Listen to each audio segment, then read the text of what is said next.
So very good morning. So yesterday we have in previous class or previous lecture. So we have seen some of the designing parameters or the technical terms so that are used um, in the photometry. Okay.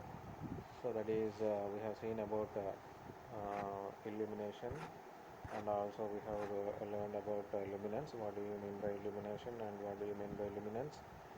And also we have understood with this example, and later we have some introduction part regarding the design considerations, and these are all the nine aspects of lighting design considerations that are to be done while designing any lighting scheme in a working area or any commercial space. So the first one, which is nothing but the light distribution and brightness, and the second one, it is conservation of energy, and next it is glare, and next the appearance of the color. Okay, so lighting control and flexibility, lighting of the faces, cost of implementation, installation, and the maintenance. Okay, so we will see in detail about all these nine designing considerations one by one in brief. Okay, so the first one, which is known as light distribution and the brightness. Okay, light distribution and the brightness. Okay, so when coming into these 10 considerations, light can seem like a simple decision. So if you overthink it, okay. So but let us consider all of the different aspects that go into making of the working space well. Okay, so you just see how complicated the process may be. So here are we are presenting the some of the aspects that are to be considered. Okay, the first one, which is known as the lighting distribution and brightness. Okay, so about the daylight. So the daylight is a fantastic resource, but you will have to think about it how it will interact with the artificial light inside our building. Okay, so how it is going to interact with the artificial inside of this. So one of the study, so which is conducted by Alan Hedge. Okay, so which Alan Hedge. So he is the person who has carried out one case study. So he has one of the study which is conducted by Alan Hedge showed that workers in the office environment with optimized natural light okay, so with the optimized natural light, that means by using a natural light instead of artificial lighting, so that decreases 84% has decreased in symptoms of eye strain, blurred vision, and all the headaches. Okay, so if you are using the natural light, so instead of an artificial light, it has decreased the 84% of the symptoms of eye strain, blurred visions, and headaches which are caused by the lighting schemes that are used in the offices. Okay, so these are all the symptoms that detract the productivity. So if you are in our working place, if you the due to the availability of the light, if you are feeling the eye strain or blurred visions, or also if they are causing the headaches, obviously, so all these symptoms that will drastically affect the productivity. So does mean that you should get rid of all the artificial lightings and just one of the best way is to install the windows. Okay, so I hope you people may aware of olden days. So in olden days, see here, in olden days, every room, not every room, so in the middle of the house, so they used to provide one provision to have to pass the light directly into the house. Okay, so that not only allowing the light, but also providing a very good ventilation and also for a very good circulation of the air. Okay, so that is one of the very good practice in the olden days. But here in recent, but thereafter um, that custom has been stopped because of so lack of security, as well as the apartment culture has been increased. And so if you are using for a one store building, so that kind of arrangement is possible, but hereafter we are using a single, not a single store building, we are having a multiple store building, so where that kind of provision is not possible. Okay, and also security purpose also, so that kind of provisions are not providing here. Okay, so that means that they are decreasing. So what is happening means, so, um, it is so penetrating of the natural light inside the house or inside any building, so that is drastically decreasing. So therefore, due to the insufficient amount of natural light inside the hall or inside the building, so we are using artificial lighting. Okay, so that is the main reason. So that is one of the best example I can tell you. Okay, so one of the best approach is, if you want to increase the natural light inside the building, so obviously you need to put the optimized windows. So if you don't want the sunlight to pass through it, so you can use the sunscreens, which are called as a tint. Okay, so sunscreens, and to adapt, and also which is reducing about the glare.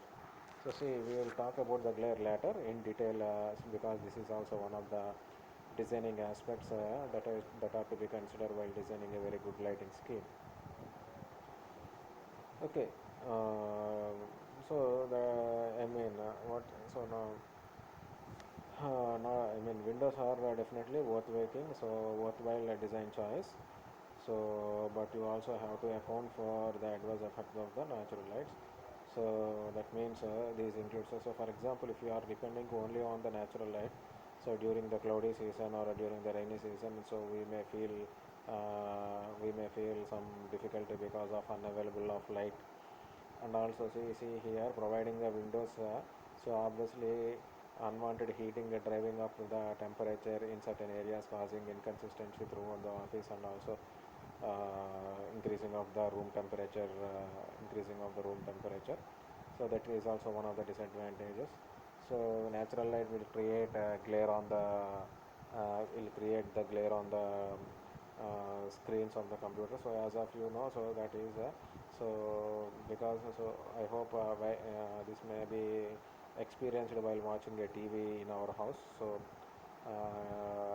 if you watch a TV, so there you can have the images. If you watch a TV behind any tube light, so that's tube light is going to fall on the TV, and we are unable to watch the TV clearly. So that is nothing but one of the glaring effect, which feels that uncomfortable. So for the works, for our eyesight, as well as it will create some kind of strain. Okay, so with the increasing of the natural light inside the room, so obviously that is increasing, that is creating some kind of ambienceness. So meanwhile, it is also having some other disadvantages. That is, disadvantages are nothing but what? So during the cloudy seasons, or during the rainy seasons and winter seasons, where sunlight is not sufficiently available, and that is one of the reason. And during the summer times, the room temperature will get drastically increased, and because of the shades um, that are creating by the natural light, so it creates some kind of glare on the working devices such as computers or TV screens, or some any other kind of devices. So this is also the thing. So other problems, this is the thing. These are the other problems we have discussed. Okay. One approach, other problems that we have already create. Okay, so considering of light distribution and brightness in the exterior lighting and the security, so you have to keep in the mind about the exterior lighting also.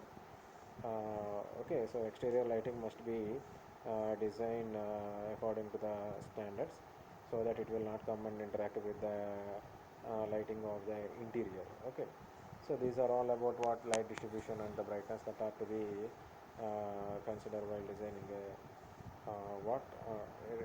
a lighting scheme.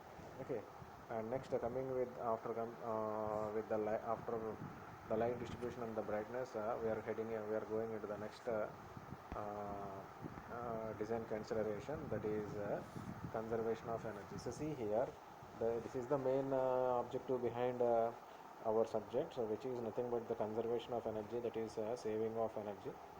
So see here, as I told with the best example in our first lecture, we have seen the consumption of the power bill or the consumption of energy by using the incandescent bulbs as well as the fluorescent bulbs. So with that also we can clearly understood the importance of energy saving, so that our final annual power consumption will be drastically reduced. Okay. So next, coming into the second one, which is nothing but the conservation of energy. Many older lighting design types like incandescents and fluorescent consume comparatively huge amounts of energy. In traditional incandescent bulbs, 90% of energy they emit is in the form of heat, making them as a wasteful option. Okay, so next, changing the bulb types to more efficient LED can be one of the best ways to save the energy, which is good for both the environment also for to reduce the energy power savings. Next, LED, the name which is nothing but LED. So the LED stands for light emitting diodes, and they work through a process which is called as electroluminance. Okay, so which is called as electroluminance.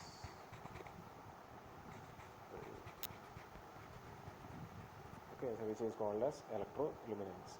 So which is a basic working principle of any LED, which generates light as an electric current as passing through a semiconducting material. So that means electroluminance. It is a process. It is a property of any material of a semiconducting material. So when a light energy is fall on it, obviously it is going to generate electric current. Okay, so LED has several benefits that make them ideal choice for any office working environment. So the first benefit of the LED, having an LED, is they are more efficient. That means LED can use we can use them anywhere. Okay, so anywhere from 25 to 80% of less energy than their incandescent counterparts. Okay, so these savings offer a significant reduction in operational cost compared to the annual energy cost for a light bulb used for 2 hours a day at 11% of kilowatt per hour. Okay, so so for a 60 watt traditional incandescent bulb, the yearly consumption approximately they will consume approximately, as I told, that is a 320. Okay, so but with the same power rating of so when you go with a 12 watts LED.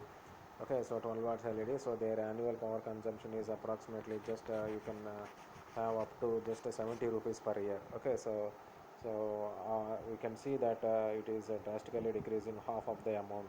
Okay, half of the amount. So therefore we can consider them as more efficient. So next, coming to the next advantage is they are very much they are long lasting. LED lights have also save money through the replacement. That means so they can last up to 25 times. Okay, so their life period is 25 times greater than the longer than the traditional incandescent, which also reduces the maintenance. Okay, so which also reduces the maintenance. So as the LEDs not only saving the money, so but also they are going to save the money because of their less maintenance. So if there is less maintenance, obviously there is no frequent replacement of the bulbs. Okay, so more frequent replacement of the bulbs. So therefore, as I told that, so their lifespan is 25 times greater than traditional incandescent lamps. Okay, so traditional incandescent lamps. Next, coming with the next advantages is they were cooler. So they are cooler. So when with a lower heat outputs, as I told that in case of incandescent bulb, the total amount of, for example, if you are sending So suppose if you are giving 100% of, if you are treating 100% of as, if you are giving 100% as input, so then about 90% is going to be heated up in the form of heat. So obviously they are going to be operating, the working temperatures will be higher. So therefore, when compared to these incandescent bulbs, they are cooler. So with lower heat output, so these lights are savior and help to maintain our desired temperature without adding any external, without adding up of heating into the environment. Okay, so next coming to the next um, disadvantage of is they are dimmable. So that means, so see here, the colors are varied and fixable. So if you see, in most of the times in Amazon also they are available, or in any Flipkart. So you just types the smart lights. You can have the smart light. So okay, so Cisco LED smart light or a Philips smart light. You have a smart light. So through which, so if you install it, so they are going and they can be operated by using a mobile phone, and you can also adjust the color of it. We can also adjust the color of it. You just by just tapping on the cell phone, you can adjust the color, and also you can make the bulb brighter, and also you can make the bulb dimmer. So if you are having a sufficient natural light, you can dim the bulb according to your mood. Okay, according to your mood, you can go with the choice of the color. Okay, so that is all the flexibility. So that is called as what, um, the flexibility. So colors are varied and flexible, allowing for light and can adapt to our needs. The color retention of a LED bulb is excellent. So our office or your working place can look just how we can they are to be.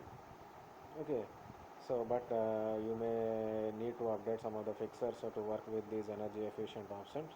So but it is worth the investment. Okay, so but it is worth the investment. Don't forget that using natural light can help the reduce of your dependency on indoor lighting in the first place. Okay, so this is all about what the conservation of energy. This is all about what the conservation of energy. Next, we are heading into the next topic, so which is known as about the glare. Okay, so glare, that means, so see here, so the slide is having one of the picture I am showing in the picture. So this is the picture. So suppose how to define a glare, how to understand a glare in a simple way. Suppose if you are present in a dark room, when we are present in a dark room, and someone is focusing a torch light outside the dark room into the dark room. Okay, so from outside, someone is focusing a torch light into our dark room. So by sitting into the dark room, and if you see that torch light, so obviously you can feel the same thing which I have shown in this slide.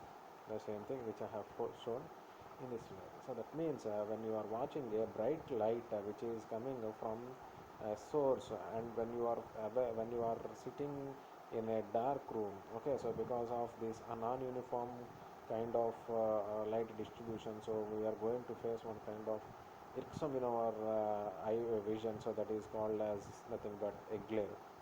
Okay, so glare is a phenomenon which is caused by extremely bright light source or strong bright light source contracts in the visual field. Okay, so it contracts with the visual speed.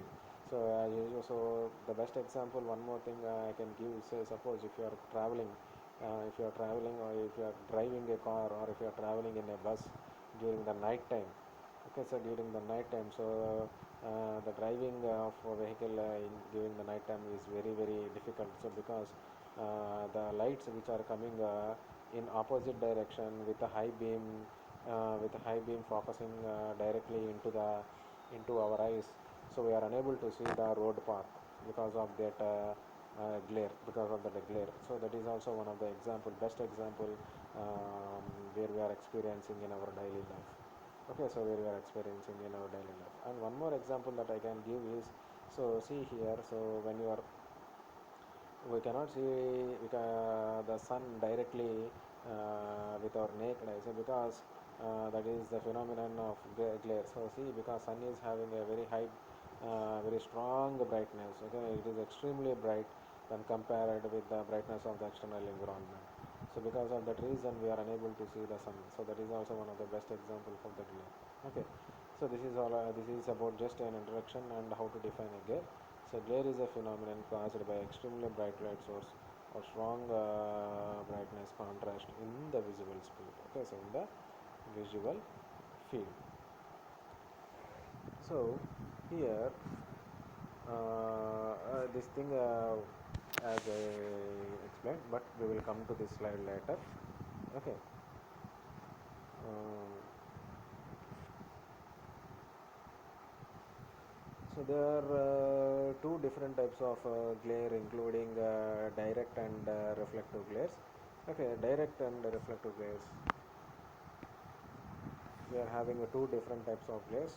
So that is direct glare and reflective glare. So direct glare, when coming with the direct glare, so direct glare refers to the view of the light source typically in high contrast into the surroundings. So some of the best examples are, as I told, that sunlight that is caused.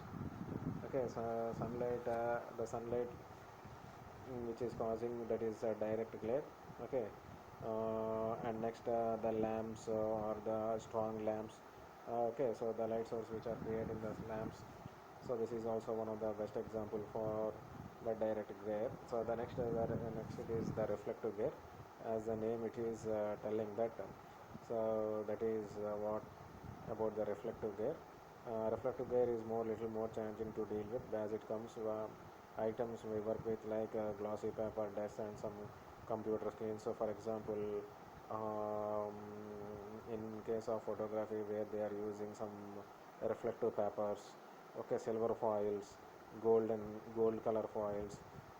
When the light is going to fall on it, we are unable to see that see those, because of the glare which is emitting them. Reflective glare means that we all need to consider the surface colors and also inside, as well as the diffusion of the light source.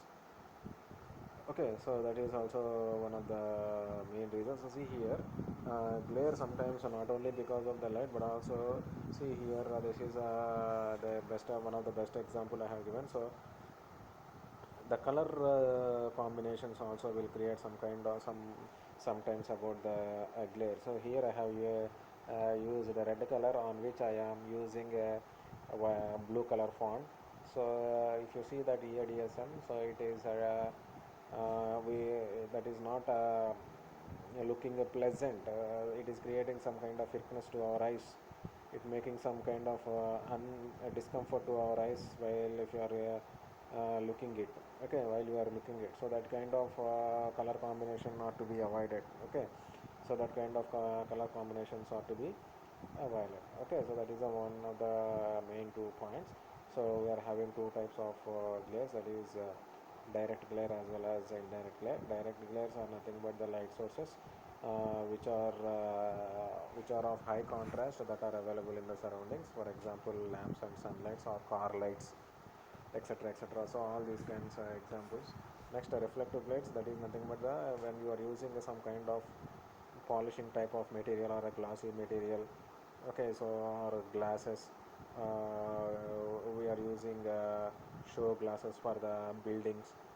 Okay, so when the light fall on that kind of reflective materials and they are falling on the ice, so that kind of glares are called as reflective glares. And sometimes reflective glares is also called because of the surface colors that we are using.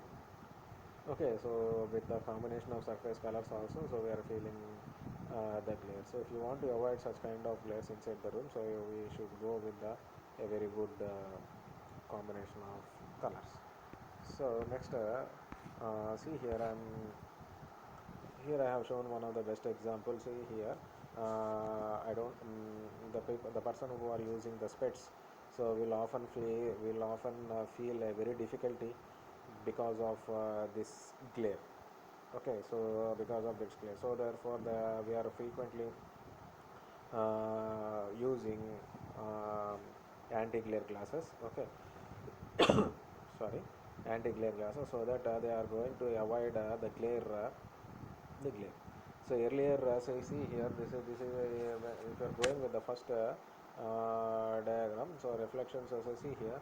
So because so these guys, when we are when they are in the dark field, okay, so they are on the dark side, and so when the focus lights, these are the lights which are creating the glare, so that is the reason why we are unable to watch the object which is here. Actually here there is an aeroplane, yeah, okay, so where we are unable to see it. And now after using some kind of anti-glare glasses, okay, they are going to filter out the glare. So after filter outing the glares, they are going to, then what is happening, so we are able to watch the objects clearly. So this is also one of the best example that we are clear in the real time. Okay, so in the real time, so therefore what you are going to understand, so we are avoiding of glare, okay, so creating glare free workspaces is complicated undertaking, but the experts, okay, so are well versed in these tasks and can make necessary suggestions. Glare control is particularly important in an office environment, as it can distract people from their workplace, um, where focal is the vital, where focal is the vital. Okay, so this is all about what? The glare. So here we have in this class, we have seen about light distribution and brightness, and also we have seen the conservation of energy and also some of the advantages of them, and also we have seen about the next phenomenon, which is called as a glare, and what are different kinds of glare, and what are the necessary steps that are we need to do about the glare, to avoid the glare. Okay, next remaining about the appearance of the color and the lighting control and flexibilities. Okay, and next lighting phases and the cost of implementation, maintenance, and installation, or the remaining lighting design considerations are to be covered so far. Okay, so all those things will be learned in next coming class. Okay, so this is all about the first three lighting design considerations. Okay, thank you.